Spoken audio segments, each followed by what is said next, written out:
உன்னுடன் மாறுபட்ட கருத்து கொண்டு உன்னை எதிர்த்தவர்கள் எல்லோரும் தங்களுடைய வலிமையை இழந்து தோற்றுப்போய் உன்னிடம் சரணடைய உன் வாசலில் காத்துக் கிடக்கிறார்கள்.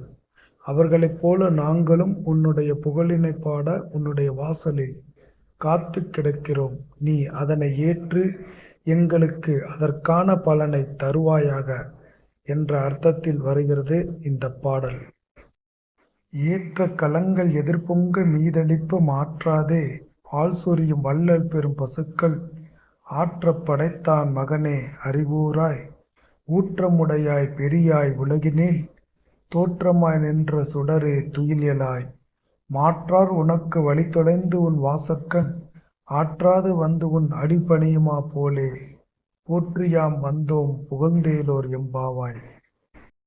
பாலினை கறக்கும் போதெல்லாம் பாத்திரங்கள் அனைத்தும் நிரம்பி வழியும் வகையில் பாலை சுரக்கும் வள்ளல் தன்மை கொண்ட பசுக்களின் உரிமையாளனான நந்தகோபரின் திருமகனான கண்ணனே, நீ எங்களின் வருகையை அறிய வேண்டும். நீ உன்னை நாடும் அடியவர்களை காப்பதில் மிக உறுதி உள்ளவன், பெரியவன். இவ்வுலகில் அனைவரும் காணும்படி கண்ணனாக அவதாரம் செய்த ஒளிச்சுடரே, நீ துயில் நீங்கி எழ வேண்டும்.